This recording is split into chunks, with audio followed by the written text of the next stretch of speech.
Hello, this is Bridget Rao with Divine Essentials. Hi guys, how are you? Alright, so we are going to be doing something a little bit different right now. We're going to be doing trance channeling the answers to your questions. So I put out a post, actually I did a pick a card reading, which I want to just clear that up real quickly too. The last post I just made was like, hey, I'm going to be posting this on the Divine Essentials channel, and then I was thinking about, maybe mixing some new content in on the Bridget Rao channel. So right now, you're on the Bridget Rao channel, and that's where I predominantly do twin flame pick-a-card readings. And I was thinking about maybe doing some other stuff occasionally, like a trance channeling Q&A, or like the elements reading that I did, recently, where it was like, instead of picking the pile, you just go to your element. Are you earth sign? Are you fire sign? Are you water sign? Go to that, pile that's appropriate, or go to your person sign if that's more appropriate for you, because sometimes you're a cross watcher for their sign and it makes more sense that way. But I was saying, would you guys be open to me doing something other than twin flame readings every day, because it becomes, a little redundant. And then I wanted to just let you know that on the Divine Essentials channel, if you're a starseed, if you're a light worker, if you're an empath, if you're somebody that wants to know what your purpose is, if you're somebody that is, wanting to heal, like you're wanting to take those messages about heal your inner child, you want to take those messages about heal from your past lives, you want to learn about the Akashic records, you want to learn about star babies, or, spirit babies, or the inner child, or, the galactic stuff. Basically, characteristics of starseeds, like, am I Pleiadian, am I Lyran, am I Andromedan, am I a starseed, shamanic pick-a-card readings, pick-a-card readings about your aura, what color aura do you have, and what does that mean. Basically, I have a whole bunch of stuff over there that will help you beyond knowing what your twin flame is thinking, feeling, or wanting. I'm a healer. I am a Reiki Master Teacher. I'm a New Paradigm Master Teacher. I'm a MUNAY Key Mentor, which is a shamanic tradition.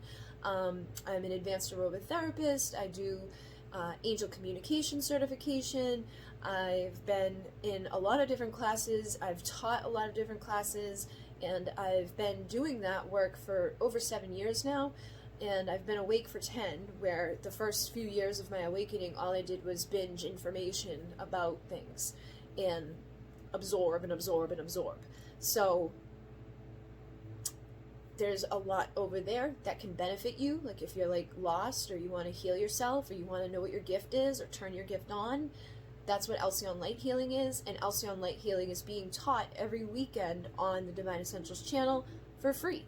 Basically, everything there is free. The only thing that is paid is activations, which you do not need to take to benefit from the class, because all of the discussions are shared on a video format for free on YouTube, and all of the meditations are shared for free on YouTube. The only thing that I ask an energy exchange for are my activations, which the first one was $5.55. The others have been like $8.88. So it's not like it's going to cost an arm and a leg. And out of 24 videos, only 6 of them have been activations. So there's a lot of free thing over there that you can utilize to heal and grow and expand your mind and your energies and your gifts. So if that's something that interests you, go to the Divine Essentials channel. And if you're interested in seeing other content here, let me know. But I think there was like a little bit of a cross there. Some people thought that I meant like I was going to do the spirit babies here, and they're like, I only like your readings. And I'm like, well, I'm not changing the fact that I'm doing readings. I'm just changing the type of reading occasionally. So that's, I wanted to clear up, because I know that sometimes people don't know that I have 2 channels, or they don't know what's on the other channel. There's only 14,000 people over there, or 13,700 or something. But it's been growing, and that's what I'm passionate about. Doing the twin flame readings just became something that's been demanded of me, so I keep doing them. But I'm excited for this. So this is going to be trance channeling. I have 5 pages of questions here. I took almost every question. The only ones I didn't take were like, should I walk away from him, or should I stay? Because I don't want to give, I don't want to have them give you advice about should you walk away, because I want them to come through to give messages that everybody can take, you know what I mean, and apply to their own lives. And if only, half of you are supposed to walk away from somebody, giving you that yes, you should walk away message isn't going to help those other people that shouldn't be walking away. It's just going to cause confusion. So basically, almost every question is on here. I'm going to get to as many as possible. When I get to the point, like, I'm going to let them kind of do it, because what happens is I go into trance. I feel like I'm over here, like floating around, like me, my mind or my face is here, and they come into me. They come through with like an accent, and sometimes I'm not aware of my body. I'm not aware of the movements that I'm making. Sometimes my face moves around and stuff, and it's just a different experience. I haven't done it in a while, but I used to do it all the time. I used to do it in person with a whole group of people. I used to do it on the channel for people who commented. So I know I can do it, but it's just been a while. So I don't know how long it's going to last, is what I'm basically getting at. And I will do as much as possible, and I've already kind of let them know, like, just when it's done, just go. And they'll probably let you know that they're leaving. And you'll know when they're here. So what I'm going to do is open the vortex. I invite you to get into the vortex with me, because that helps to connect with the energies, and it just helps to, like, get you into the right frame of mind or the right energy to be connecting to receive these messages. So I set us up like this so you'd have a nice view out the window. And we'll see what comes through. Some of you also, just wanted to say, because some of you had very similar questions, so I have like, 6 or 7 names up here with, condensed questions. A lot of people were asking how to raise their vibration. And a lot of people are asking how to collectively heal the earth, or how to be in service and help the collective, or how to, assist with Christ consciousness grid. And those are very similar questions, basically. So boom, they're all there together. So those people who asked, their names are, condensed too. All right. So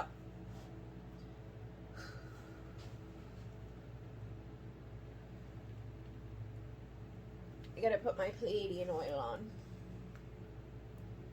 This is my Pleiadian Passion. It's got rose, lavender, Alimi, and Angelica root. And the rose engulfs you in love. The Alimi helps you to connect with the higher vibrations. The Angelica root is a very high vibrational one, and the lavender relaxes you and calms you to get into the meditative state. So this is one that helps us to connect with home and to connect with the Pleiadians. And the people who always smell it, they always say it smells like home.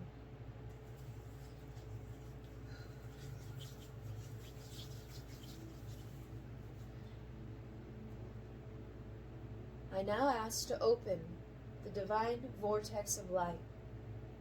As we connect with the light of ALCYONE, the great central sun, we expand this light out, and we begin to create the top diamond, the diamond light vortex. This top diamond houses the information of the I Am Presence, of the Oversoul, of each lifetime and each individual, essentially holding on to the information of Source for this connection, for this transmission, allowing us to interact and understand what we need to know for the highest and best of each individual who will connect with these messages. We now bring that energy and that frequency of the vortex down, crisscrossing, to create the second diamond, which houses and protects us, creating a sacred space around the physical body, interacting with the aura, interacting with the energies, bringing calm waves of peace and tranquility,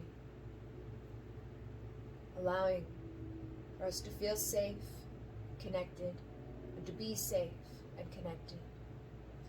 As the energies crisscross and create, and they go down to create the third diamond beneath us, pushing down into the earth through all of her levels, her layers, her rocks and dirt, down into the crystal caverns to connect with the higher vibrational frequencies and energies of crystals, all those that are needed for the expansion and understanding, awakening, seeing with new perspectives, communication and clarity, conditional and unconditional love, compassion, strength, power, confidence, a balance of the masculine and feminine, creative energies flowing, a protective, grounding, stabilizing, all the way down into the heart of Pachamama, the spirit of the earth.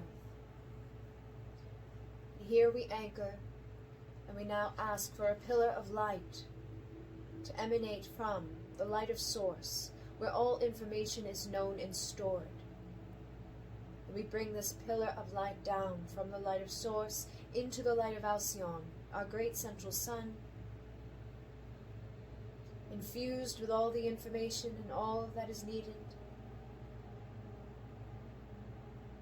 And we bring it down through the top diamond to interact with the I Am presence of each individual who will connect with these messages and who have asked their questions, so that they may receive what is most needed for them at this time. In accordance with the will of the I Am presence, we ask that those who have not asked questions receive what is most needed at this time. And we bring the pillar of light down into the crown of each individual to expand their mind, their consciousness, their ability to understand and to know on all levels. Down through their third eye, expanding their ancient eyes, awakening and allowing them to see clearly. Down through the throat for communication.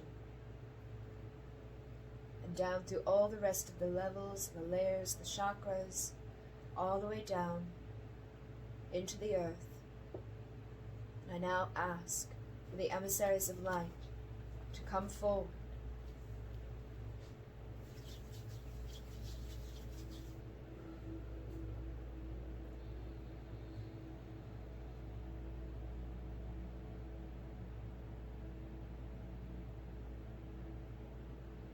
We are here. We are the Pleiadian Emissaries of Light. And we are very pleased to communicate and connect with each and every one of you. We understand that you have questions that you would like to ask, or questions that you have asked.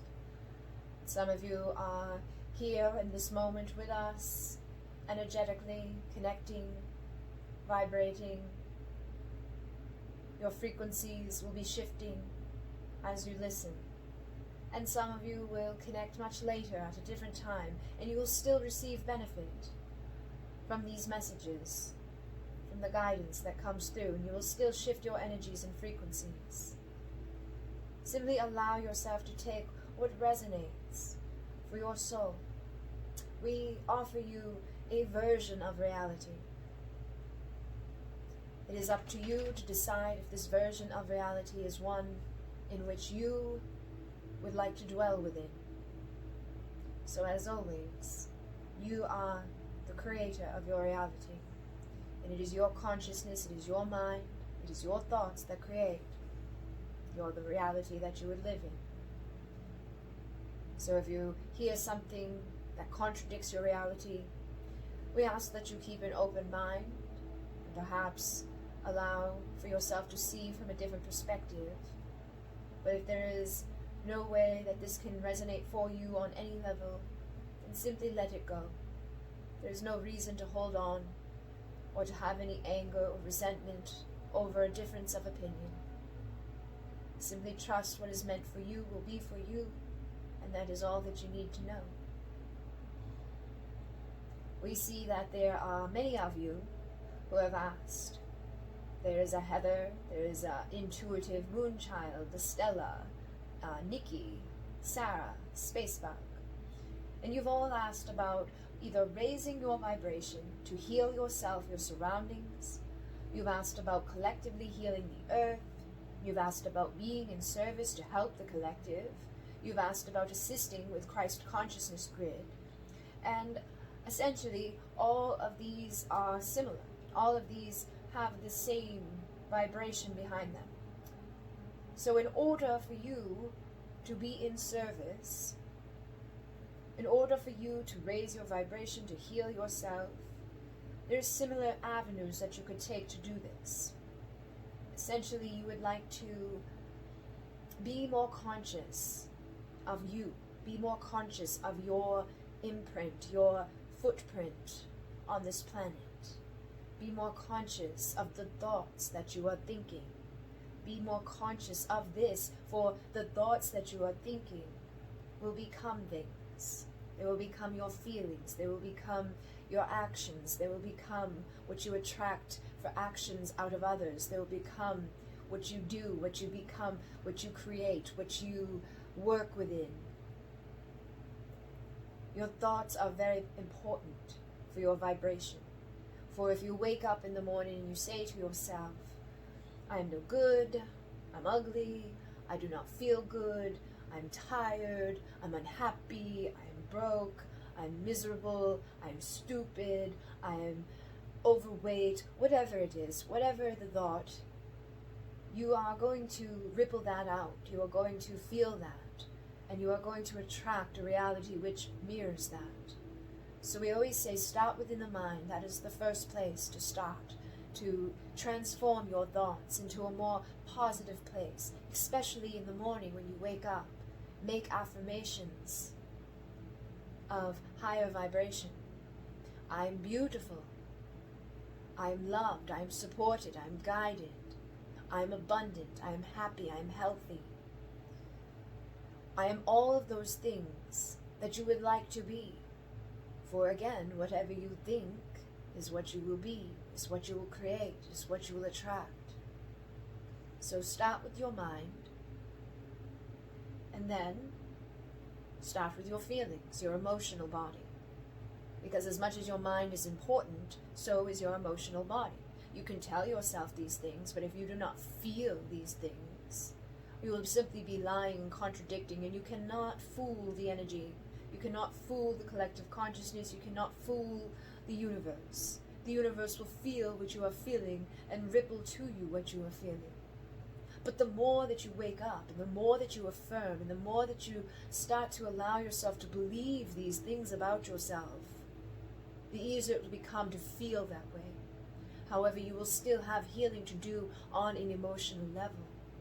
If there is trauma, if there is pain, if there is separation, if there is illusion, those things need to be acknowledged and healed.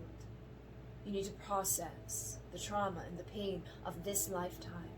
You need to process the trauma and the pain of your past lives.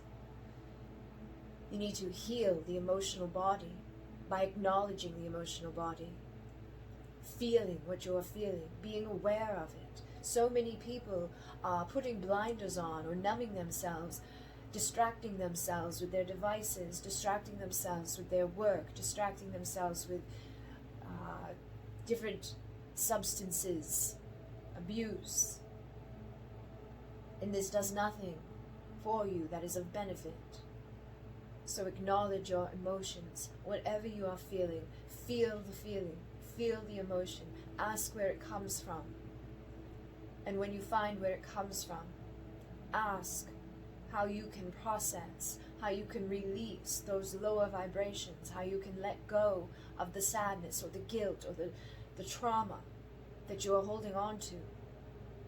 And when you feel that you have done enough of this with your lifetime that you are currently living, travel back to your past lives, to the lifetimes that you've lived before, to the traumas that you've endured. Allow yourself to navigate your consciousness, your thoughts, your emotions on multi-dimensional levels. Realize that there's a version of you here in this moment with us, but there is a version of you existing simultaneously, times a billion. And each of those have an impact on you.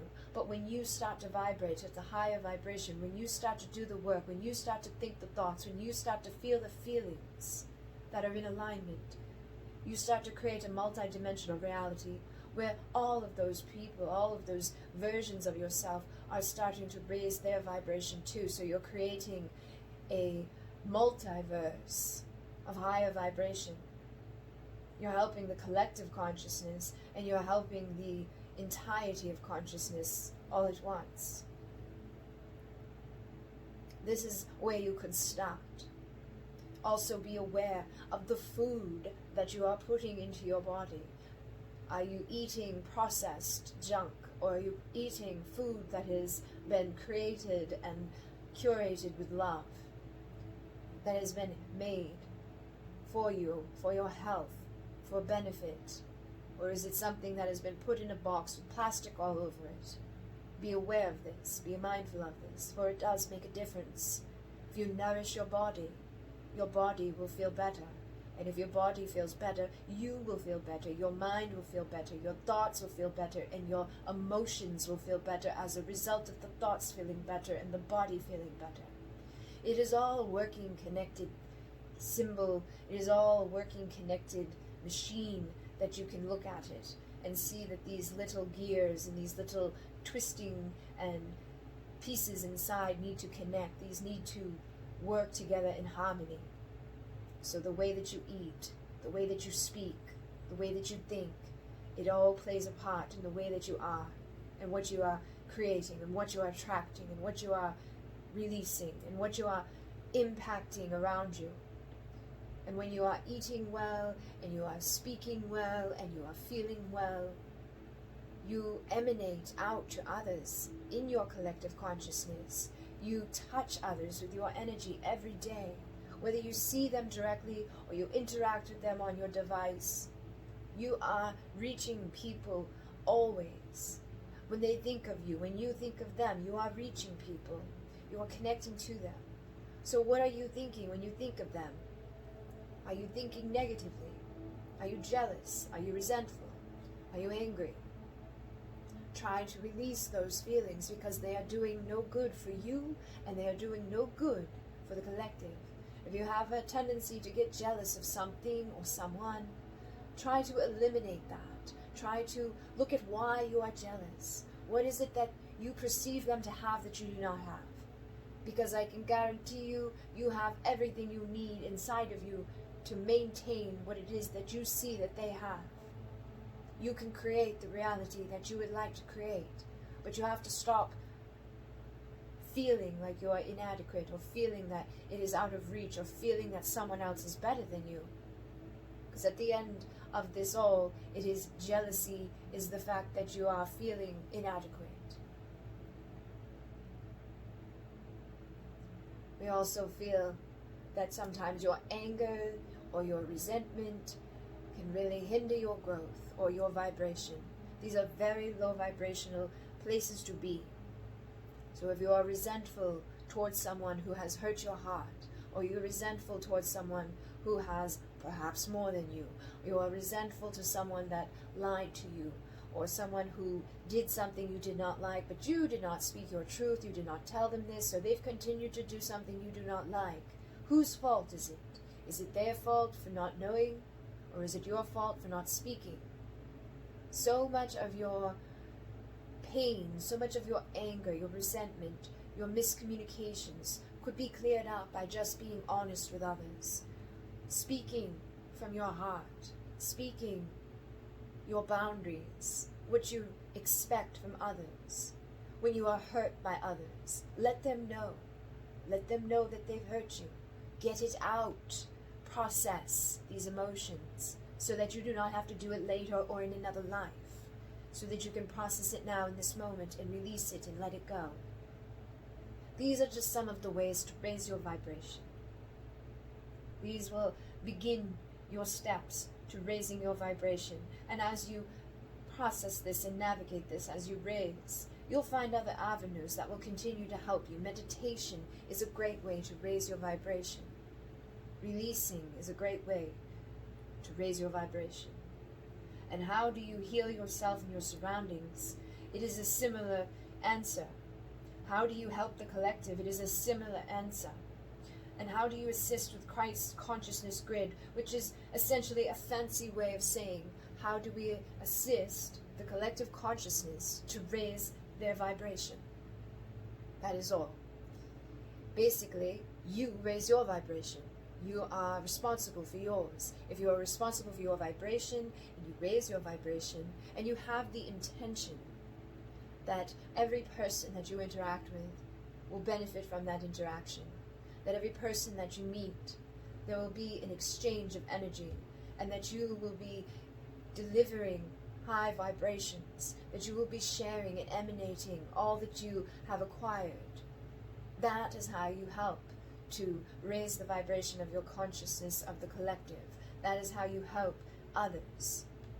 To heal yourself, you simply need to realize what needs to heal. It is going to be different for each and every one of you.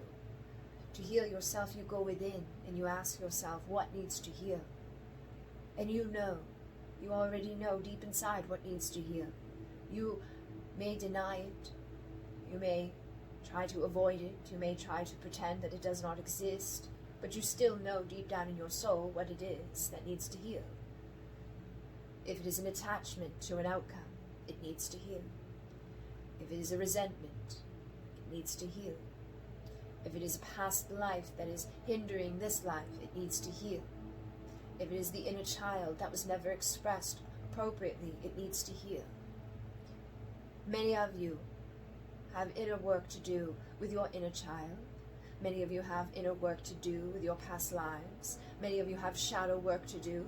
Many of you need to look into the mirror and love yourselves unconditionally. Many of you need to learn to have healthier boundaries, to have more respect for yourself, so that others can respect you in the way that you would like to be respected. But if you do not respect yourself that way, how can you expect others to do that for you? It is time to be responsible for what you are putting out and what you are attracting. And remember that every relationship that you interact with, every person that you come into contact with, is a mirror. It is showing you something. And if you do not like what you see, look in the mirror at the reflection and ask, what am I doing? What am I emanating? Where do I need to process this? Where do I need to heal? And when in doubt, simply allow yourself to go into your shadow. Go into the shadow work of navigating those pieces of yourself that you do not want to see, that you feel that you are maybe not ready to see. Do exercises of writing. Do exercises of meditating. Do exercises that will assist you. There are many healers on the planet. There are many avenues that you could go down. There are articles, there are guided meditations, there are books that have been written.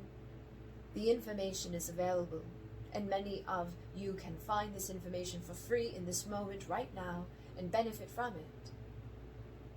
But you have to take those steps. If you do not know the answer to how do I heal my inner child, look it up and start the process. Do not wait for this moment where there's a Q&A. Take the action steps when it is appropriate, when the inner child is coming up, when there's pain inside of you from your childhood, when you know that there's something wrong. Use Google. Your planet has now had a beautiful addition to give you all of the information that you could possibly ever need right at your fingertips, to connect with each other, to learn from each other.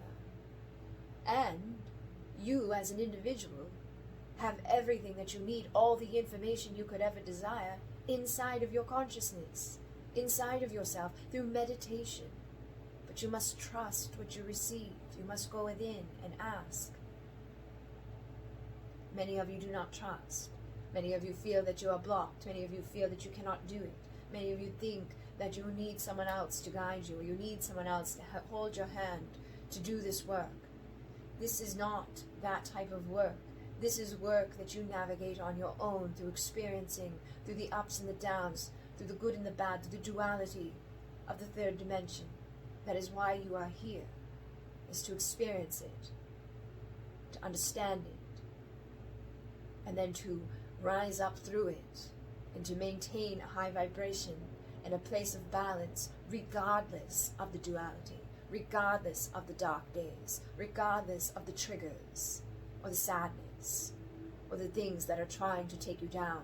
You fight your way up, and you don't allow petty things to take you down. You don't allow your ego to destroy you. And that is how you heal.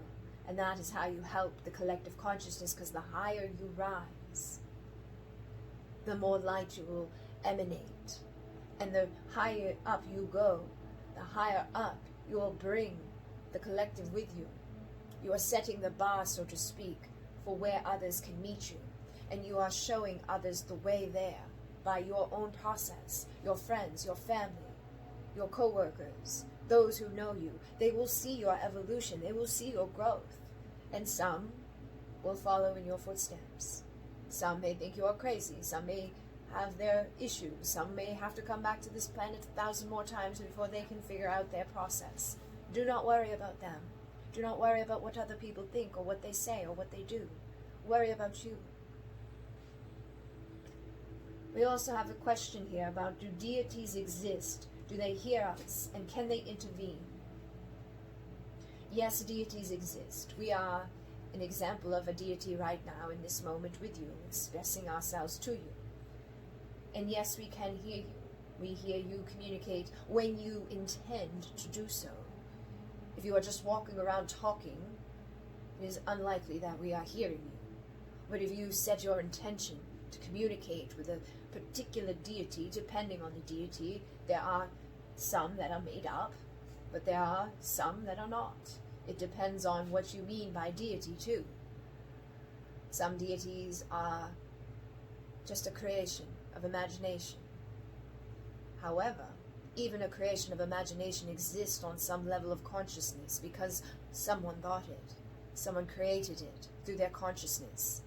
They came up with the character. They came up with the look of the character. They gave the character, their traits and their way of being. Think of your comic books, your Spider-Man. That is a deity that has been created and made up, but still exists because it's been created. And so now it's in its form of creation, and it is a multi-dimensional reality that you exist within. So, on some of these realities, there is truly a Spider-Man who's existing and living, who is not a made-up deity. And in some worlds, he exists, but he's not a deity at all. He is just a man who dresses as a spider. But yes, for the most part, if you are asking for an angel or an archangel or ascended master or an emissary of light, or you are asking for a particular being from a particular set of consciousness, they will hear you, but you must ask them to come to you, to hear you. Speak to them directly. Archangel Michael is a perfect example of this. Archangel Michael answers everyone's call for cutting cords. So when you need to cut your cords, who do you call? Archangel Michael, please come and assist me in cutting my cords. He will hear you, he will assist you, and he will do what is needed to be done. Can they intervene? This is something that it depends on how you ask. If you ask them to intervene, then yes, they can intervene.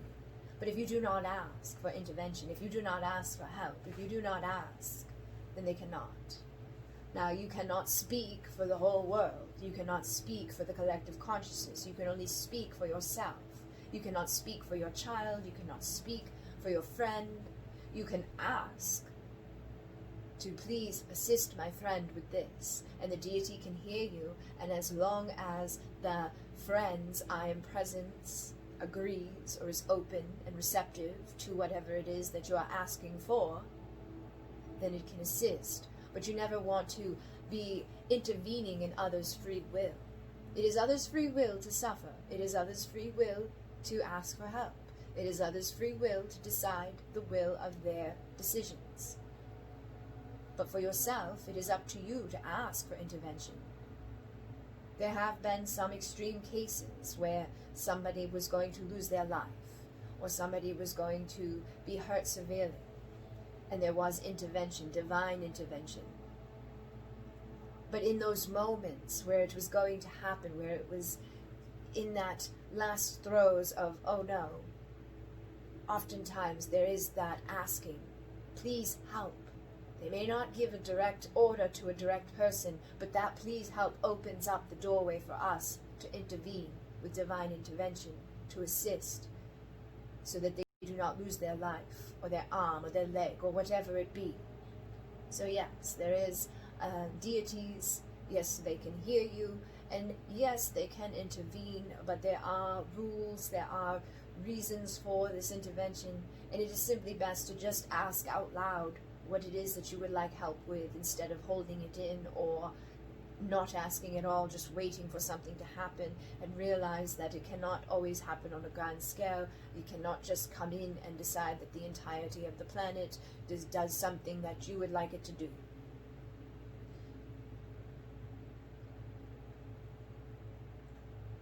How to balance patience with divine timing.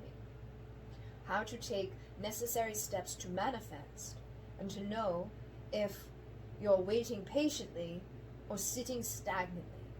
So essentially, this person wants to be patient, connecting with divine timing. But they want to know, are they taking the necessary steps to manifest what it is that they're waiting patiently for, with divine timing at play? How do they know the difference if they are patiently waiting or just sitting stagnantly? When you are manifesting anything, you first set your intention for this manifestation. You think the thoughts that are in alignment with it. Think of what it is that you want. When you bring another person into this, which many of you just did, you are infringing on free will. So a lot of times those manifestations are harder to come by. And sometimes, depending on your vibration, your frequency, the way that you are about this manifestation, you actually push it off further. It depends on what you are manifesting, and it depends on your vibration.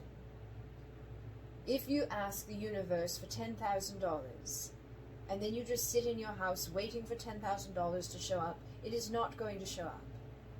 If you ask the universe for $10,000, but you do not ask for it as in, please send me $10,000. If you affirm, I am making $10,000 by doing XYZ, you've just created more probability for it to happen. For you are actually doing something to create it. It cannot just be created out of nothing. You should have some sort of plan, some sort of actions that you are taking, so that your manifestations can come to fruition. If you have a job, go to that job and work that job hard. If you do not like that job, start looking for a better job. If you do not want to work at a job, start looking into what it is that you like to do. What is it that you feel inspired to do? What is it that you want to create? And whatever it is, look at it, study it from a different perspective. Figure out how you can take this creation or this passion of yours, and how you can assist others with it. How can you be of service? How can you bring value to others? How can you help others with your service, with your product, with whatever it is that you are going to create? Get inspired, get creative, think about it from different perspectives, ask other people what they think about it, and then start taking action. Start the steps that are needed for you to get out of alignment with the jobs that you are not liking and into alignment with the job that is your dreams.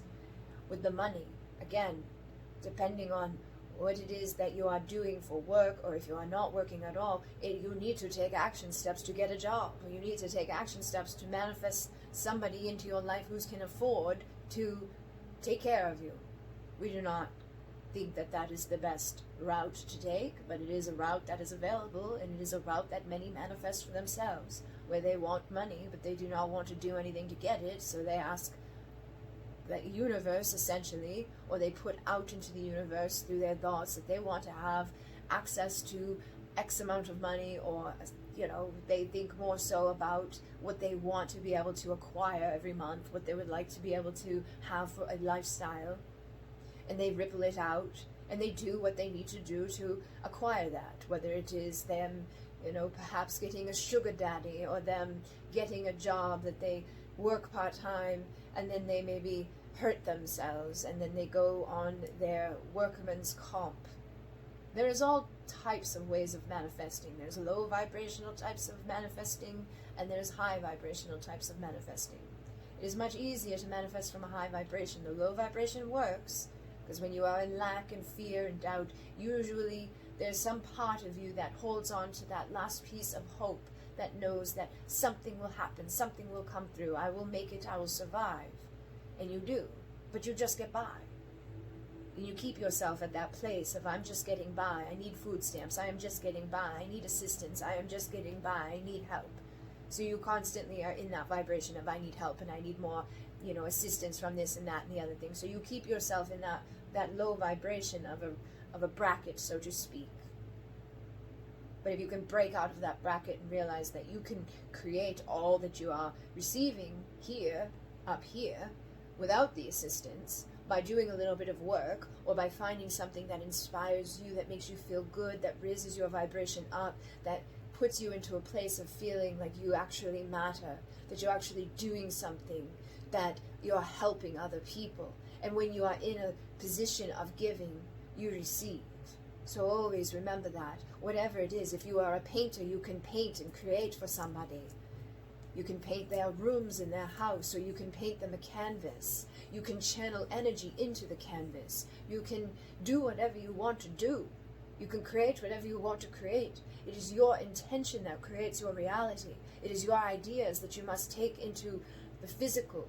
And I guarantee you there will always be somebody who will like what it is that you are creating or that you are doing. But you need to break out of those brackets wherever you are. Maybe you are already in the bracket of creating things and doing things, but you want to be higher up. It takes time, and it takes steps. If you are making $10,000 a month and you want to make $20,000 a month, we suggest that you more so ask for $14,000 a month. It's an easier jump. It's an easier manifestation. It's not such a high jump. If you are somebody who is on food stamps, has no support, has no real income other than just enough to get by, start asking for extra $200 a month. Start extra $300 a month, whatever it be. And when you maintain that, when you get there, ask for the next and the next and the next. But you must be taking action steps. You cannot just ask and then lean back and not do nothing. You want to lean back and allow the energies to come to you, but you also need to be taking action steps in your physical material world. At least by the thoughts that you are thinking, your affirmations that you are speaking. By asking for the right direction for a career, asking for the right direction to the right people, to the right opportunities. And when you are manifesting in love, again, there is free will there. You can manifest someone into your life very quickly. You can manifest a phone call very quickly by being in the right vibration, by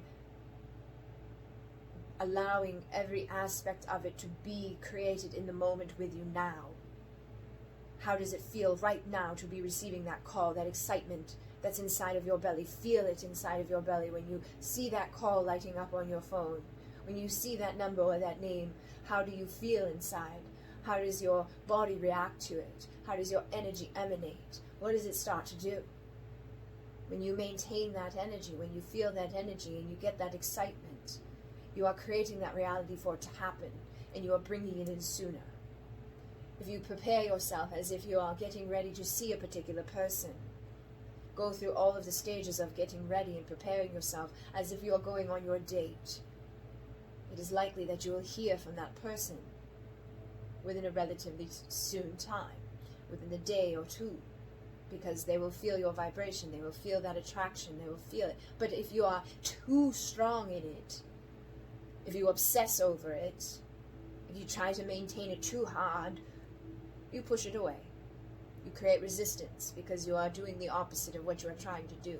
It is a balancing act. It is dependent upon what you are doing, because again, there's free will with humans, so you cannot just dictate that other humans do what you want at your free will and just allow whatever happens to happen. You have to understand that if somebody does not want to see you, or if somebody does not want to work with you, or if somebody does not want to hire you, no matter how hard you manifest, it is just not going to happen. And that is the acceptance that you will need to have. But it does not mean that your manifestation cannot happen. It just means that it cannot happen there. Perhaps that rejection is protection, or that rejection is going to catalyst you to something better. Maybe you are only going to make $5,000 a month with that person. And when they say no, and you keep going, and you keep applying, and you keep trying, you find the job where you make $10,000. Or you start working for yourself, and you climb the ladder to that $10,000 relatively quickly.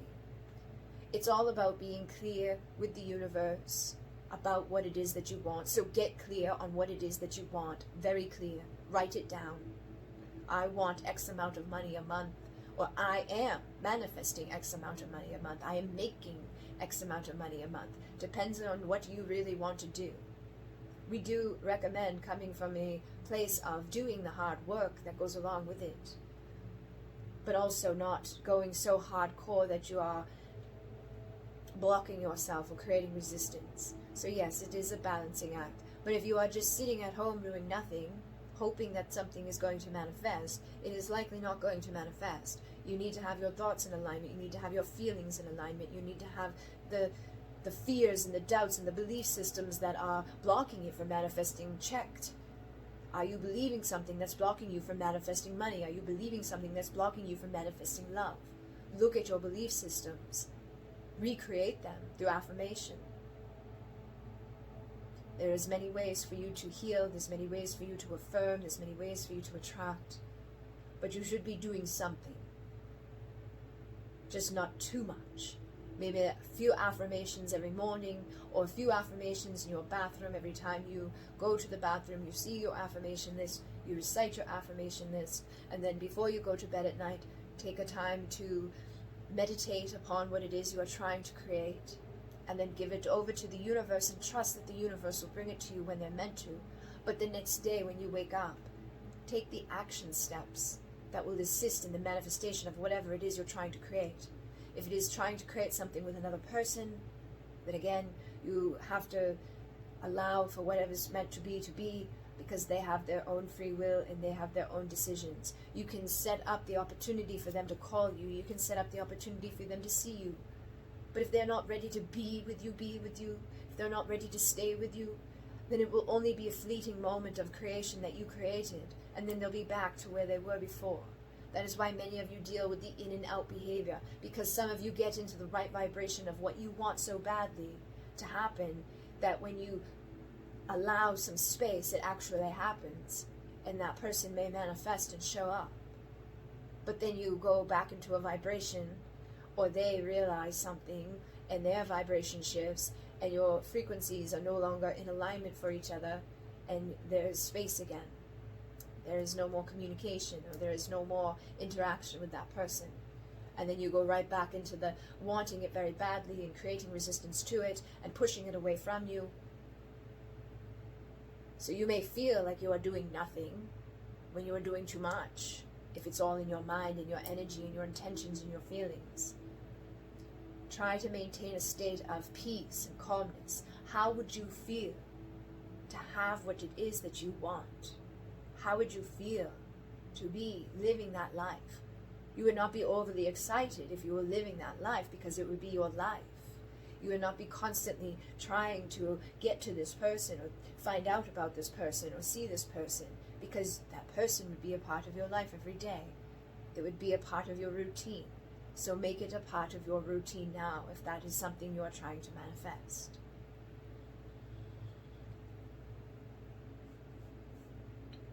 Do all star seeds have hybrid kids? And what is the purpose for it in the coming 5 years? Do all star seeds have hybrid children? We feel that you are maybe considering the hybrid children there are different forms of hybrid children. There are some that are created or manipulated to be assisting in the evolution or the assisting of keeping a race going. There is a hybrid program where there is manipulation and it is not necessarily a good thing. And then your collective has also come up with a hybrid term for children that are being born that are gifted, or for children that are in the spiritual realms. Some of you may refer to them as spirit babies, some of you may refer to them as soul child, some of you may refer to them as children here as crystal children, or you may refer to them as a rainbow child, or an indigo child, or a blue-ray child. Whatever you want to name it or label it, it is at the end of the day all labels. However, with the hybrid, the specific hybrid, with the specific crystal, with the specific rainbow, not all star seeds will have any of these. Not all star seeds will have children in the physical world. Not all star seeds will have children in the spiritual realms. Not all star seeds will do anything like all the others. The only thing that will be common amongst all of you is that you had a life other than on Earth. That is your one thing that would be common amongst all of you always. If you are a star seed, one of your lives or many of your lives originated in the stars.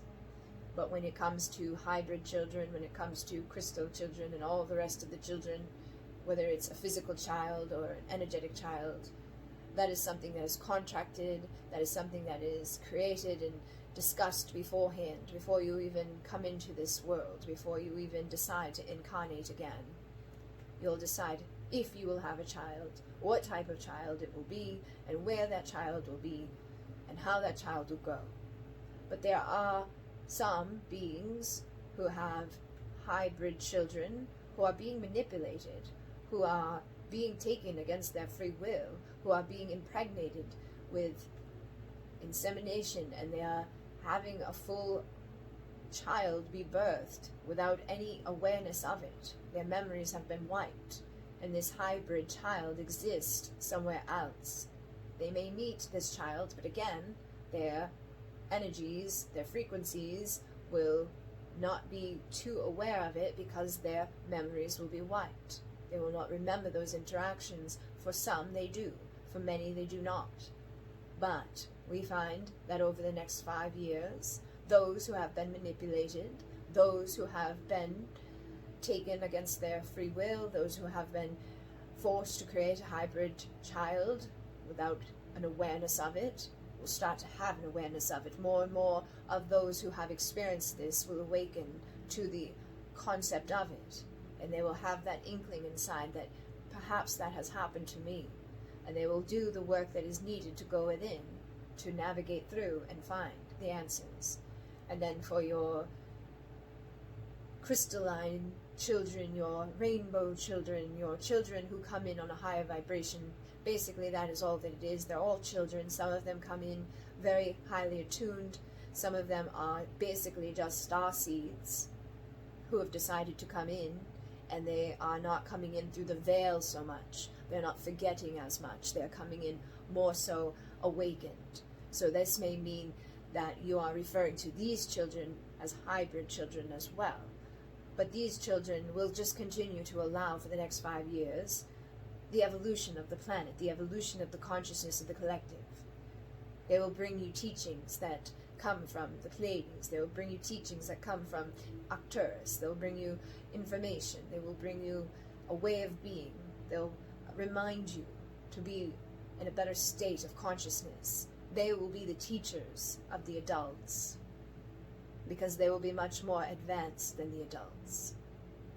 This may be what you mean when you refer to hybrid children, but we want you to be sure and clear that there are negative connotations with some of the hybrid terms, and that is something else to be looked at as the duality of the higher vibrational version of this.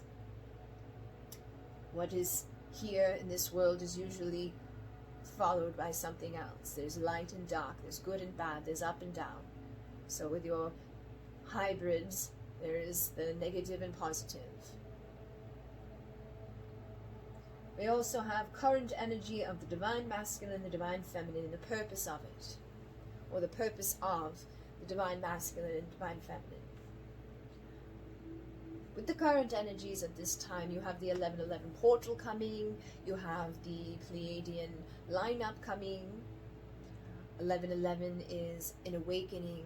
1111 is going to be a time where you'll find more and more people on your planet start to awaken. They start to listen to their soul. They start to listen to that inkling inside of themselves. They may start to see 1111. They may start to recognize that there's something more outside of us. This whole pandemic is also assisting in awakening others, because they have no choice. They are hitting rock bottom, and when you hit rock bottom, the only thing you have left is hope. The only thing you have left is what's inside of you.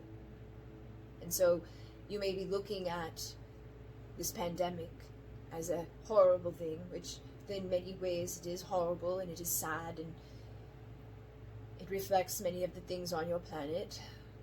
It has been created through the collective consciousness of negativity and programming and distorted views, allowing for certain things to happen, turning a blind eye to certain things until you can no longer turn a blind eye. Many have this way of being where if it's not impacting me, I don't worry about it. But if it's impacting your planet, you should. This entire pandemic is teaching people to pay attention. It's teaching people that they are impacted by things, whether they like it or not, whether they ignore it or not. For many ignored it in the beginning. They thought, oh, that won't happen to me. And the more people thought that won't happen to me, the more people it happened to. You need to shift your consciousness around this. You need to recognize the lessons. More people need to wake up. More people have contracted to leave your planet as a result of this. So there will be many people leaving, but they've contracted to leave, so try to not feel so bad or so sad about the situation. If it is a family member or a friend, of course we understand you grieving, but understand that they decided long before they came in that this is how they would leave, and in hopes that the way that they leave, the conditions that have brought them to have to go, will awaken other souls. Unfortunately, not many people are understanding. Unfortunately, many people do not believe that it's happening. The channel's own family member has passed. We know that it is happening.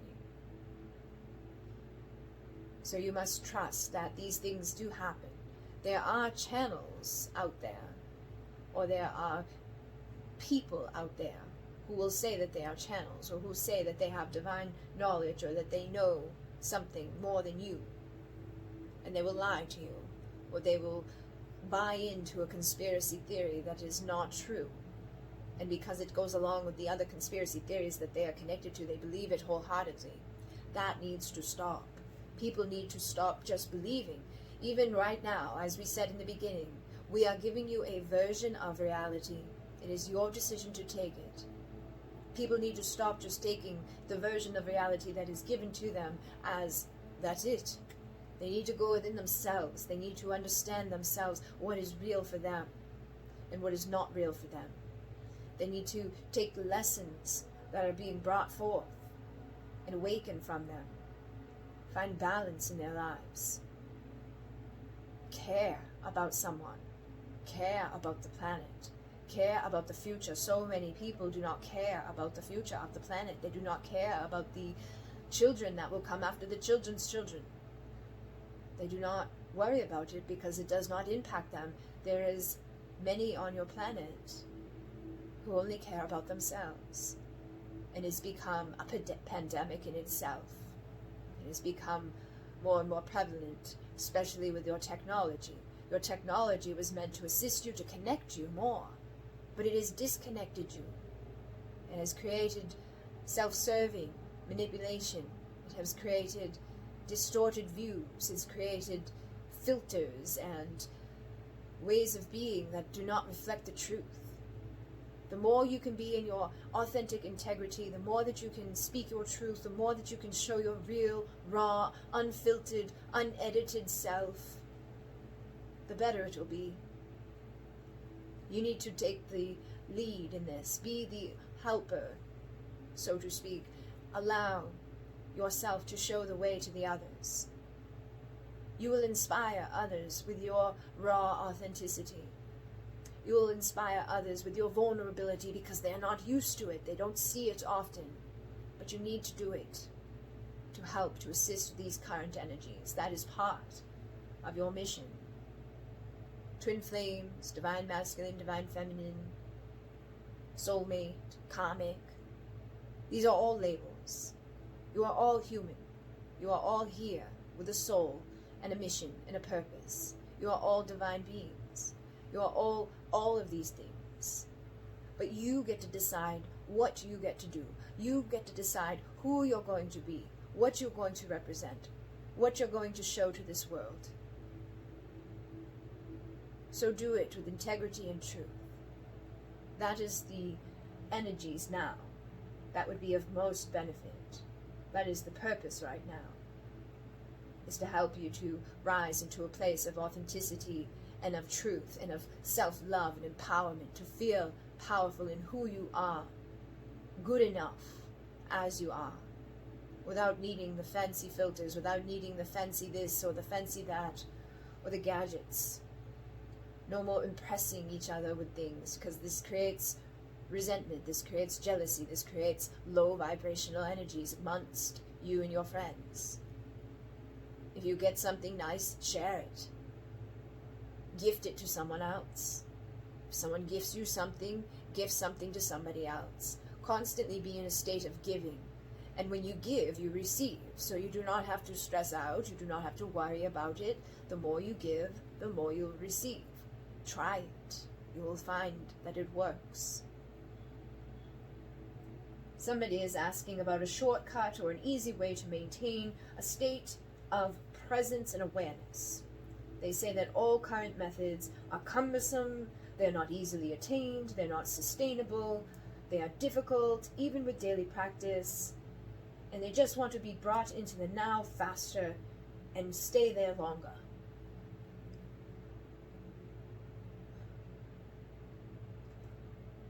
We find that your perspective on this, not all of you, but this individual here, and those who maybe agree with this, that it is hard to maintain a state of awareness in the now moment. That all methods are difficult and that they just want the shortcut there. First off, we would like to say that you are always in the now moment. You are in the now moment right now, right now, right now, right now, and right now. It is constantly now. You are never anywhere other than now. This now moment is always expanding. Your now moment is right now. You're in it. Are you aware of it? Are you conscious? Are you awake? Yes. So you're aware of your now moment. But if you want to be more aware, more consciously connected, simply just allow yourself to be instead of trying so hard. Just be. That's all it is. It's just being and existing in the moment. Not trying to be in the moment. Not trying so hard that it seems that it's out of reach. Meditation is a great way to be in the moment. But you are always in the moment even without the meditation. You are always in the moment without the guru's way of telling you to be in the moment. Nobody can take you out of this now moment because you are always going to exist in it. You can travel with your consciousness to your past lives. You can travel with your consciousness to your future selves. You can travel with your consciousness to multidimensional versions of reality. You can travel through the astral realms. You can, leave your now moment momentarily. But in the same breath, you will still be in that now moment. Your physical representation of your body will be there. Perhaps you mean your consciousness is not able to stay focused. And if that is the case, You simply need to be more connected with your breath, more connected with your body. And these tools will help you to be more connected in the now moment, regardless of your consciousness. When you breathe with conscious awareness, it takes you into this moment. So just be aware of your breath. And you do not need to be consciously connected to the now moment on a higher level always. You do not have to be 100% receiving high divine wisdom and knowledge to pass on to others in every moment. That would be too much. You are here in a 3D body. You are here in a lower vibration. You are here to experience the duality. You are here for the darkness. You are here for the light. You are here for it all. So it's okay to leave your now moment from time to time and not beat yourself up over it. You do not need to exist in a state of pure consciousness always. That is something you can attain over time or reach for over time. But you do not need to dwell there always. Simply look at it from a different perspective, as if you are now in the now moment.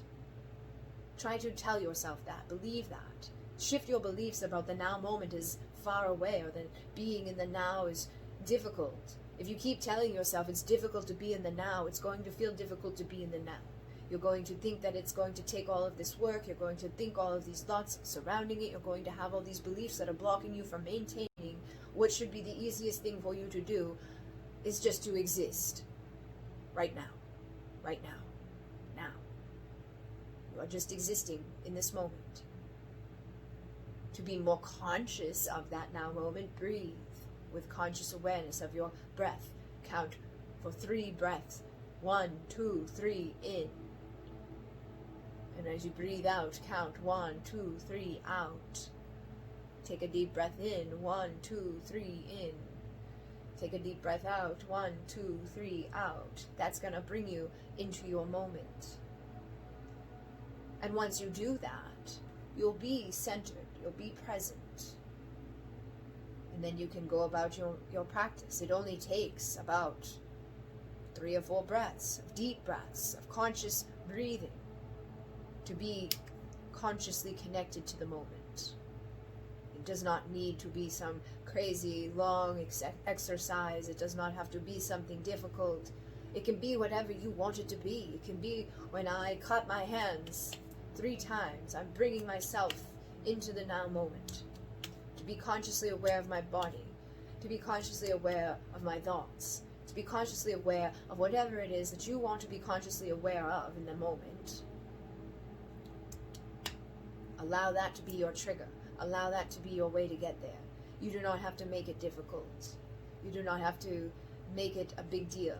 Others may have made it a big deal to you, so you may have believed what others have said to you, which has now led you to this path of thinking it's difficult to be in the now moment when you are constantly in it. We understand somewhat of what you're saying, but we also feel that there is a disconnect with what someone may have told you, or what you are asking, or maybe you have left out a part of this. But for us it is simple. You are always in the now moment. If you want to be more consciously aware of the now moment, come up with a way to bring yourself there. You can snap your fingers. Think of the head, of the body, of all the parts of yourself. Maybe go through your chakra system real quickly. Check in with yourself. And there you are, in the now moment, consciously connected to your body, to the energies. You may shift a little bit. You may feel differently. But it does not have to be difficult. You do not have to become some yogi practicing all day, every day, to be connected to the now moment. You would like for us to speak about free will and how to change the collective consciousness for a more beneficial presence on the planet. Well, we have spoke about this, so we will not talk too much about this because we've already covered this with others. But each and every one of you has a free will. Each and every individual on this planet has free will. And therefore, it is not easy to just change your collective consciousness. If you want to change it for the benefit of all, or if you want to change it for the negative of all, it is not something that you can decide individually to say, change it to better, because it is your decision. That is your idea of better. What is your idea of better? Your idea of better may be worse for someone else. You may think that it would be better for everyone to do a certain thing and everyone to all agree on this certain thing, but there may be many people who do not agree with that, and many people who would think that that would be a horrible way to be. So it is hard for you to simply infringe on free will and make others a part of a better collective consciousness from a perspective of self. If you want to raise your vibration, that is something that is beneficial. That is something that you can do individually. That, as we said, raises the bar. It ripples out around you. It impacts your friends and your family. And as it does this, it raises their vibration. And as they raise their vibration, they ripple out and they touch their friends and their family and the people that they interact with, their co-workers. And it starts to interact with others, and they raise their vibration only if they choose to raise their vibration. But most people who interact with a person who is of a high vibration, they innately feel it. They rise to it. It is osmosis. It is allowing the feeling of the moment to come over them. If someone comes in and they're happy and they're dancing and they're singing and they're goofy, you laugh and you smile. You giggle. What they're doing, their high vibration has impacted you just by them doing whatever they're doing. And they've impacted you and they've risen your vibration now. And now that you've had your vibration risen up, you may go somewhere, you may walk into a store, and now you are feeling better, you are feeling good, you are smiling. So the person behind the counter smiles, and you've shifted their vibration. And the next person who comes in, they smile at them and they shift their vibration. So you can do it individually and help collectively. But you cannot sit back and say, I would like for all people of all places everywhere to dance to this song, because it won't work that way. Some people may hate that song. That is free will. We know that there is a desire to help, and that is okay. You can always have the desire to help. You can always ask to help. You can always send your love to others. But just ask that it's in accordance with their I am presence, so that if their I am presence knows that they do not want it, they can say no thank you. And it can be sent to someone who does want it. We always recommend that you put that into your intentions. When you send off good vibes to the collective consciousness, you send good vibes to a particular person, you send good vibes to a particular situation, state within it that if this is not needed there or not wanted there, if my vibration does not match with their vibration, if they do not want to receive what I am sending, simply allow it to go to where it is needed or where it is wanted. That way you're not wasting your time and your energy, but you are not infringing on others' free will.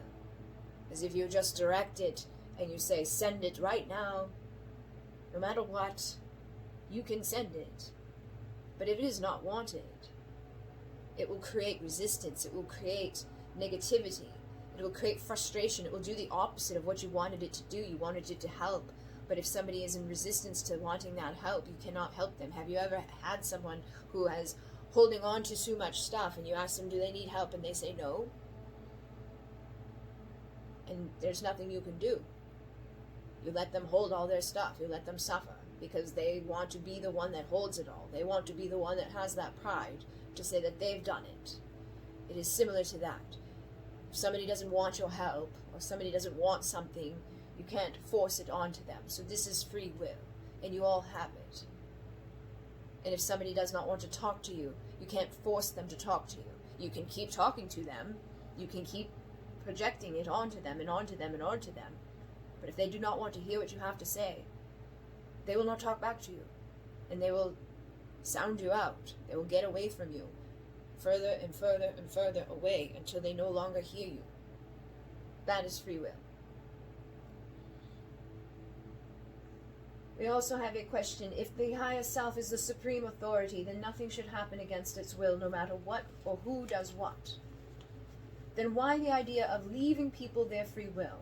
If we could send energy to help them, we should, right? If it's a choice to decide not to help someone when we know we can, or do I lack proper understanding of this concept? We feel that the answer that we've just given simply covers a lot of what is asked here. If you know that someone needs healing, perhaps you are dealing with somebody who is sick in the hospital and they are unconscious, you know that they need healing. Simply ask that it be sent in accordance with the will of the I Am Presence, for the I Am Presence knows if that person or being is open and receptive to receiving healing, because it may be a part of the contract that that person not receive the healing so that they may pass peacefully in the moment, and you infringing your healing on them may prolong something that was contracted to be done. You never know exactly what is happening. You never know all the details behind someone's experiences. You may look at their experience and say, they're suffering, they need my help, I need to send to them right now. And that's fine, you can send, but ask that it be in accordance with the will of the I Am Present, so that you are not creating karma for yourself, so that you do not have to come back in another lifetime to play out some role with this person that you just prolongs life. It's doing a good thing, you think, but it may not be. They may have needed to leave at that time for a reason. You may have set a domino effect of something that wasn't supposed to happen, all by not asking for permission. We hope that this makes sense. We hope that this clears it up a little bit for these two individuals, or for anybody asking this question. Yes, if somebody needs healing, send them healing. Just ask that it be in accordance with the I Am Presence, and if it's not, to send it to wherever it is needed, or to return it to yourself. It is simple, it is easy, and it eliminates a lot of problems that do not need to be created. And it comes from a good place, but it does not mean that it's going to a good place, or that it's going to do something that is good. You may have intended for it to be good, but you may not know that it's going to end up being good. We hope that this makes sense. You've also asked, are twin flames even real? Are not the labels a form of duality? And if thoughts create reality, is it ethical to consciously feed energy to someone by proclaiming they are adding energy, proclaiming they are twin, adding energy and indulging in it? The twin flame is a label. It is a label that you have created for a strong partnership or a strong soul connection, which is again a label. Soul connection is a label. Essentially, that is what you do. You create labels and you label everything. You label the children that come in, you label the souls that come here, you label your cereals, you label everything. Many of you have figured out or found out about twin flames. It has become popular among your collective. Many of you who are here know what a twin flame is. Many of you feel that you may be on a twin flame journey. And because you are creating your reality, and many of you are adding consciousness to it, you are creating with them, creating a world, so to speak, of twin flame. They do exist in a form or in a sense, in a multi-dimensional version of reality. They're there. They're there in many versions of reality now because they've been so created here.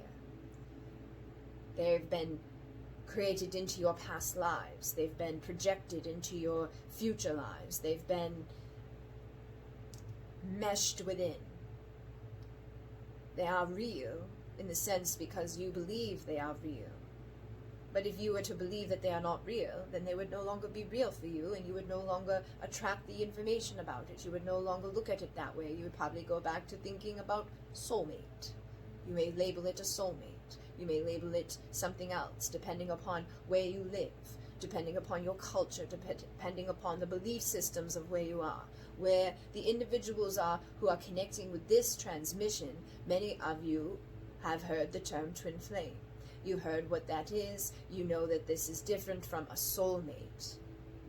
And because your experiences have matched up with the definition of a twin flame, you've taken it to be your reality. And there's nothing wrong with it. There's nothing bad about it, except for there's some of you who are forcing it. Some of you are trying to put a label on something that is not divine and calling it divine. Some of you are projecting what you would like to happen or what you would like it to be when it is not. Some of you are dealing with your soulmate. If you go to the sense of a soulmate, which is again just a term that you have labeled, that's been around longer for many of you in your current area, or this current collective that we are connecting to in this moment, the individuals who will come to this transmission know what a soulmate is, likely longer than they know what a twin flame was. And the concept of karmic is also new to them, but they know what it means, and they intuitively knew what it meant when they heard it the first time. Some of you did not. Some of you had to ask, what is a karmic? What does karmic mean? What is the difference between karmic? But some of you intuitively knew. Those of you who intuitively knew when they said karmic, it is more so that you are intertwined into the energy. You already know it on a soul level because you are intertwined into the collective consciousness, and the collective consciousness is creating this new reality where there are twin flames and soulmates and karmics. So it is real in the sense that it is being created just like everything else on your planet is being created. Just like the name of a cereal is being created, just like the name of you was created, just like the name of your body parts was created. So it is real. But if you decide not to believe in it, it will no longer be real. If you decide to believe in Santa, Santa will be real to you. If you decide tomorrow that you no longer believe in Santa, then Santa will not be real. Really try not to be too much intertwined into labels. Try not to give too much power to them. Twin flame, soulmate, karmic, they are all lessons. They are all there to teach you to grow, to help you to heal. Many of you have been brought to the twin flame label as a catalyst to get you to grow, because you would not do it on your own, so you needed motivation to make you heal. And the only motivation that would have worked was to put someone out of reach that you really wanted to be in your reach. So now you do the work to get to where you would like to be. Some of you, when you do the work, you will get to where you want to be with this person. You will come together for your union. Some of you will do the work and realize that this was never what you thought it was at all. You will do the work and you will ascend and you will grow and you will heal and you will leave it in the past. And you will find your true person, or your true soulmate, or a true twin flame. Or you may decide to leave the label twin flame behind you altogether. As of this part about proclaiming someone, consciously feeding energy to someone by proclaiming they are a twin, adding energy and indulging in it, we feel that there's nobody else out in your planet that should be telling you exactly who you are dealing with, if that is what you mean. There is nobody who can know 100% if you have a twin flame or a soulmate or a karmic partner. The only person that will ever know that for sure is you, because you create your reality. So if you understand the concept of a twin flame, you understand what it could mean, and each of you have your own concept, by the way. Some of you believe that it has to be this beautiful divine thing where there's no problems whatsoever. Some of you believe that it has to be difficult and painful, and that it has to be intense and then painful, intense and then painful. Some of you believe that that is not the right way. It does not matter. You all have your own beliefs. You all create your own reality. But nobody else can tell you 100% what it is. Nobody else can say, yes, that is your twin flame, or no, that is not.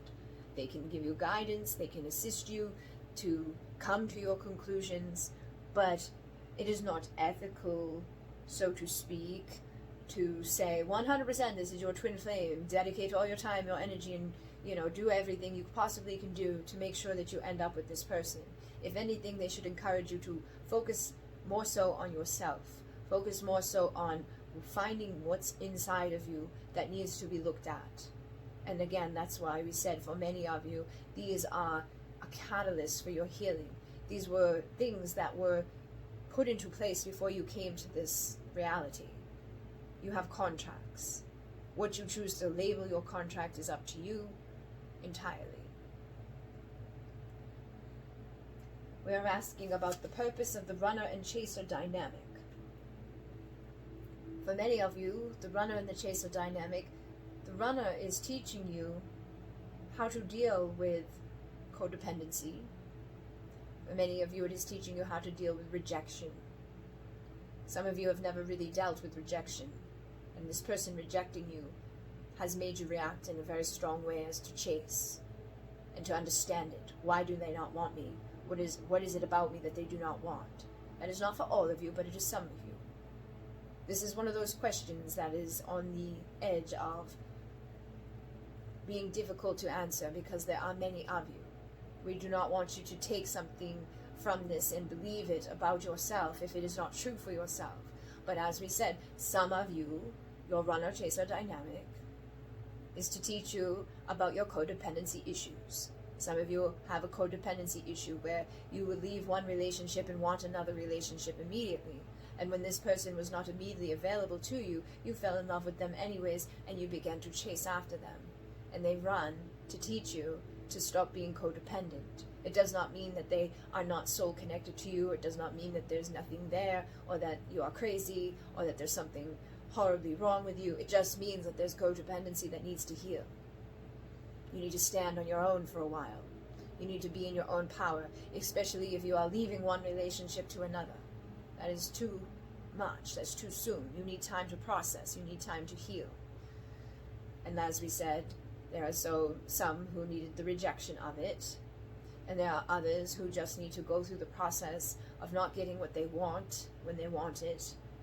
There are many reasons for the runner-chaser dynamic, and each individual have their reason for it. Some of you, it will be on the opposite end, that they needed to run from it because they are not readily equipped to give what they should give to it, or what would be respect, or what would be beneficial for you to receive. If they are not able to give you the love that you deserve, it is better for them to run than for them to show up and only treat you in a half way with their love.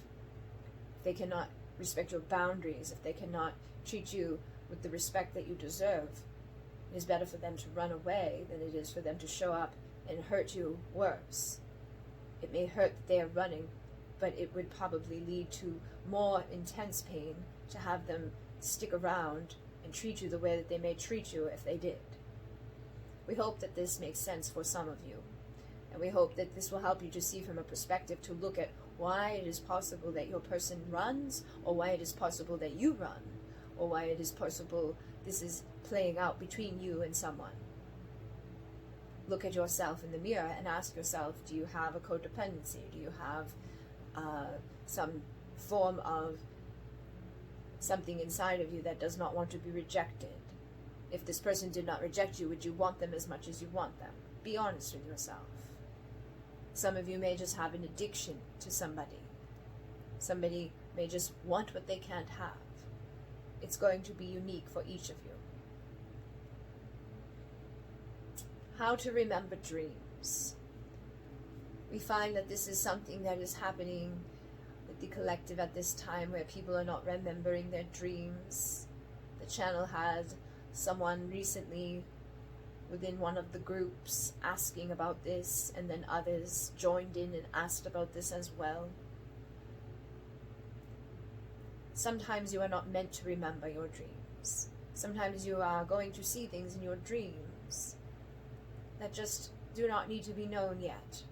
You see them, you connect with them, you're conscious of them in your dream time, in your astral travel, which could be astral traveling or it could be dreaming. There's a difference. In an astral traveling, you're more aware, or you're more in control of your existence, or you're in more control of your experience that you're having. It does not necessarily mean that you will remember it any more than a dream. But with your dream, you can try to wake yourself up and write it down as soon as you wake up, because it is likely that when you first wake up, you'll remember more about what you were just doing, And when you start to write and recall what you were just doing, your brain will trigger more of the memories. You can have a dream journal, so to speak, to put beside your bed at night. Or you could set alarms to wake yourself up at random times. We find that as people are falling asleep, they dream. And as people are waking up, they dream. So you may want to do something to trigger yourself up and out, and going in and out of sleep, in and out of REM. But again, for some of you, you are not meant to remember your dream. There are things that they are showing you, or things that you are interacting with that are just not meant for your conscious mind yet. But on an unconscious or subconscious programming, you are interacting with things that are needed there. You could be reprogramming your belief systems. You could be restructuring things on an energetic level. You could be doing frequency work. You could be working with the ascended energies or the ascended masters. You could be working with spirit beings. You could be working with star beings. You could be doing all types of things, really. But some of these things you may not need to know about on a conscious level right now. But your I Am Presence knows what you are doing. Your I Am Presence is aware of it. So you could ask your I Am Presence through connecting with the vortex, similar to what happened in the beginning here. Open your vortex, ask to connect with the I Am Presence of yourself, and ask to retrieve the information connected to your dreams. And if it's in your highest and best to receive that information, you will, and if it's not, then you will not. But sometimes it's just that you are not meant to know, or you're not meant to see it yet. But it does not mean that you never will, or that it's something that is negative, or something that you need to have. Sometimes we just want what we can't have. So simply release that feeling as well of, I'm not remembering it, and I want to remember it, and why aren't I remembering it? The more it bothers you, the more it will stay away. If you release that resistance, the easier it will come to you, and you won't have to, go through that process of not having it happen. So trust that when you don't worry about it, it's more likely that you will remember. We are going to take one more question, and then we are going to give the channel a break, and perhaps we can finish these questions another time. But we have the effective way to heal the inner child, discover gifts, how to look within for the life purpose and career. And there's 2 people here that have asked how to discover gifts and give back successfully with mission. Basically, they're asking, how do you discover your gifts? How do you, discover your purpose? How do you heal your inner child? How can you be in alignment with your mission, with the collective consciousness? How can you give back successfully with your mission?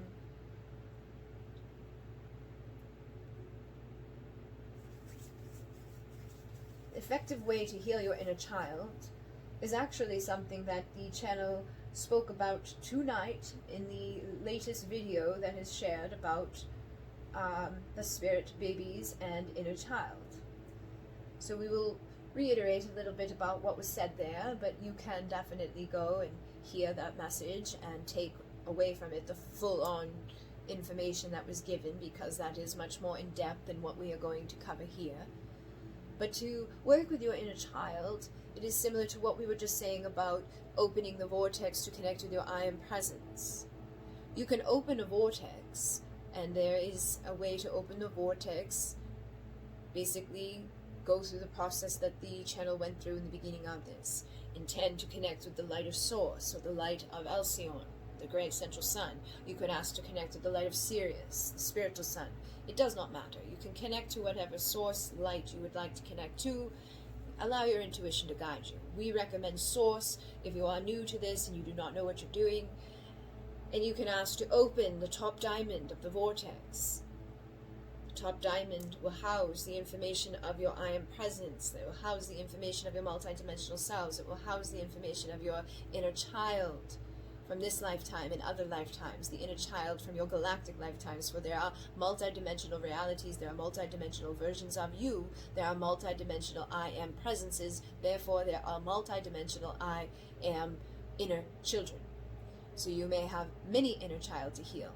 So not just focusing on the child that's in front of you or inside of you in this now moment, but focus on healing all of them. That will help you to effectively heal. And then After you open that top diamond with that intention to house those informations, open the second diamond around you so that you are protected, so that you have a sacred space to work within, and then open the third diamond beneath you into the earth that grounds into the center of Gaia, into her unconditional love, into her support, into her compassion, into her nurturing, loving energies, which will also serve to assist in sending love to the child within. And then you can ask and intend. We recommend to ask and intend to connect with the inner child that is most in need of being connected with. So that may be the child that lived inside of this world with you, the child that you were in this life, or it may be a child from a galactic lifetime, or it may be a child from a lifetime that you lived here. There could be war involved, there could be famine involved, there could be all types of things involved. There's so many of you, there's so many different experiences each individual has experienced as a child. But ask the child to come forward. Ask the one that needs to come forward the most to come forward. And when that child comes forward, choose your method of communicating with the child. Is it going to be through meditation, where you just communicate and trust what you hear, or trust what you feel, or are you going to trust what you see? It depends on your gift, which will take us into this other part of this question.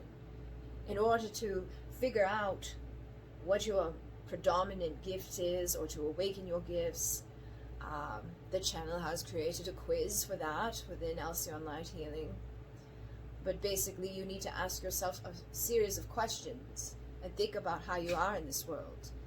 We'll give you an example. When you watch a movie, what do you notice about the movie? When you watch a movie, are you one of those people who knows what's going to happen next? You just know what's going to happen. You don't know why you know, but you know. And aha, I knew it. If you're one of those people, it is more likely that you are clear knowing, that you have an ability to know things, that you do not need a lot of information to understand and to know on an intuitive level. So you are clear knowing. If you are somebody that is more visual, you are somebody that more pays attention to the colors and the costumes and to the facial expressions and to what's happening on the screen, you may be more of a visual person. Do you have visions?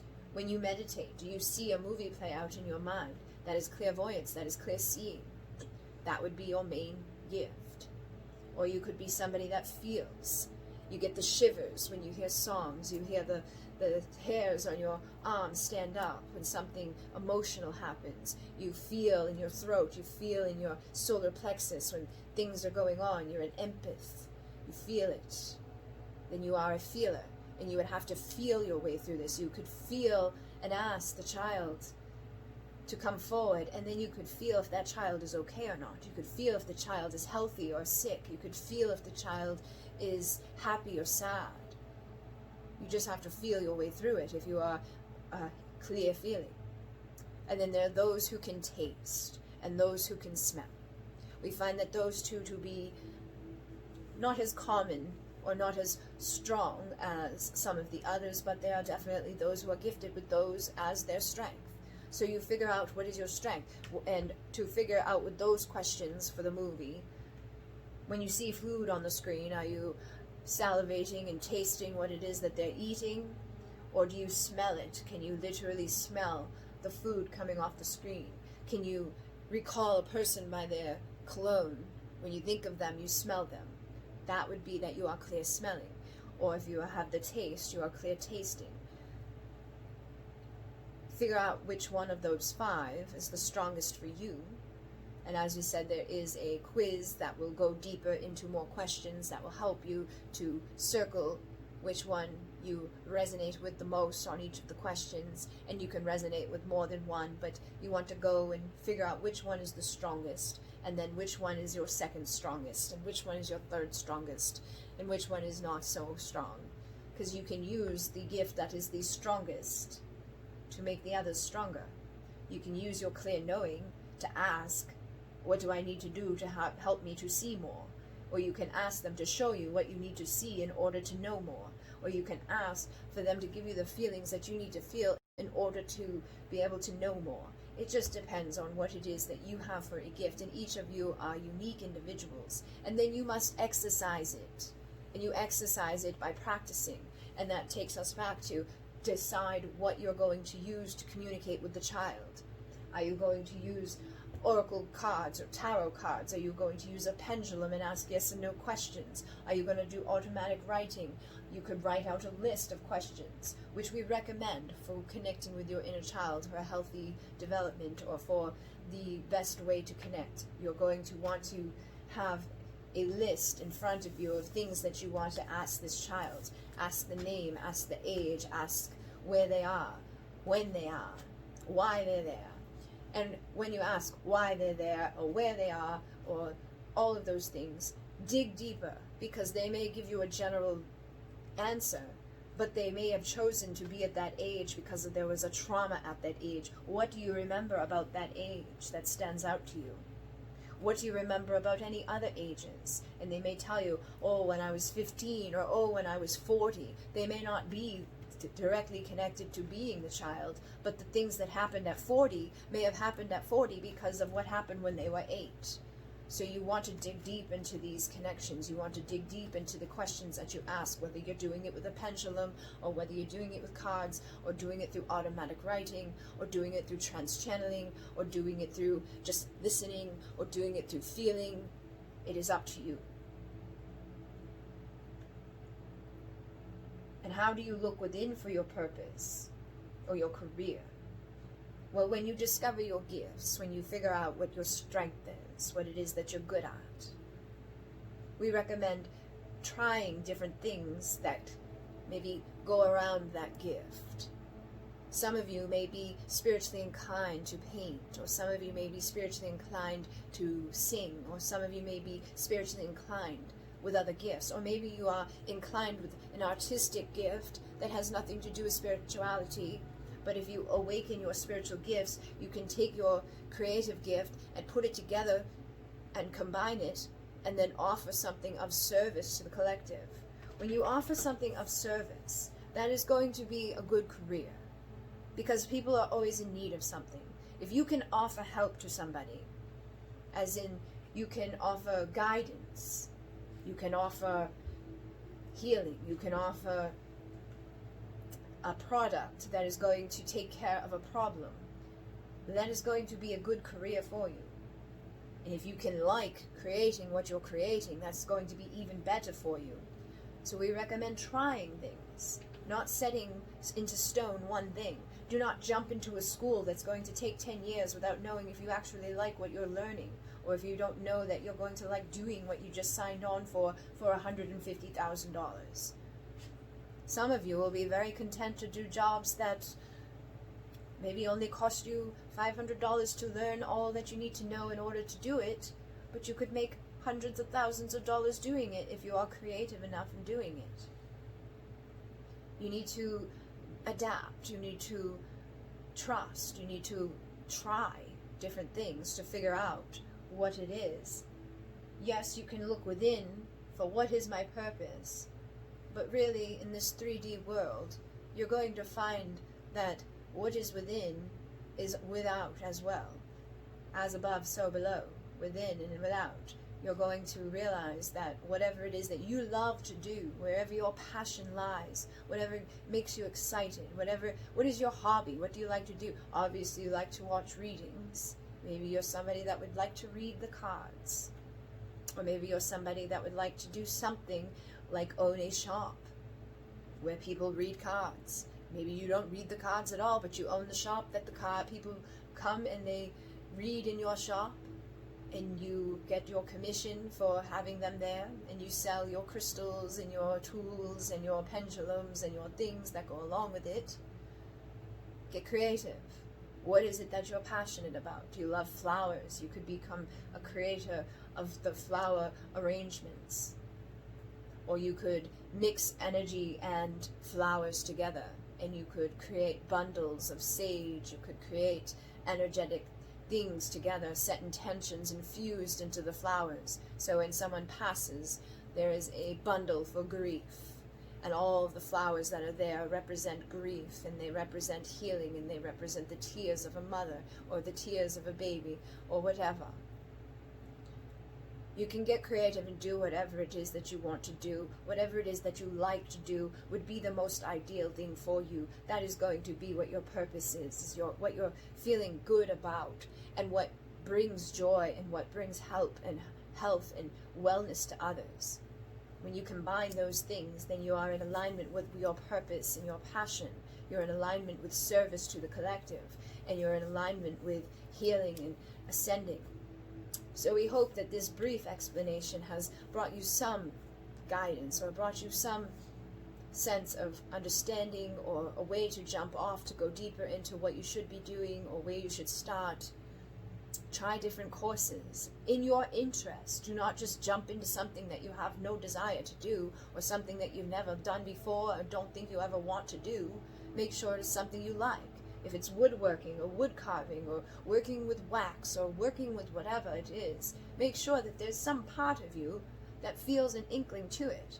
And when you try it and you love it, then start the wheels working on, how can I turn this into a service for others? How can I make other people's lives happier by bringing them what I can create with this?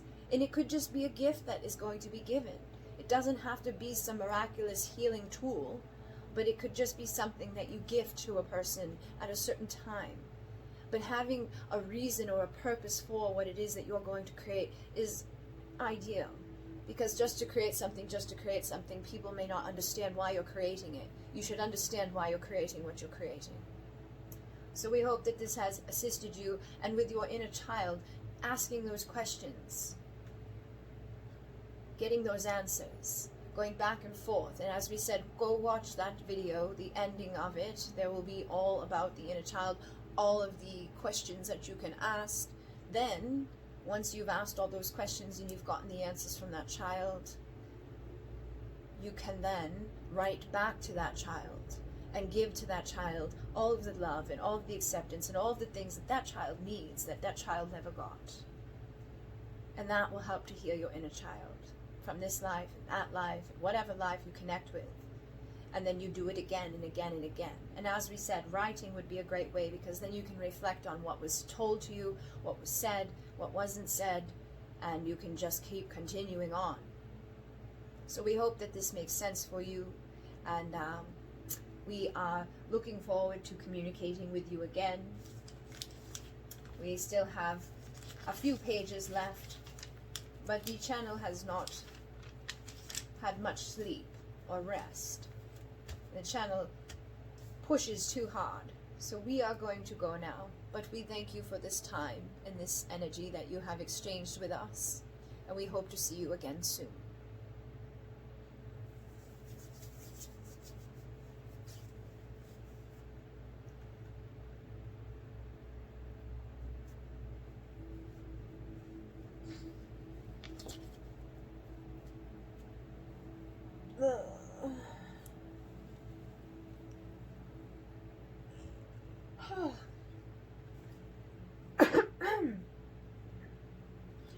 Oh, good.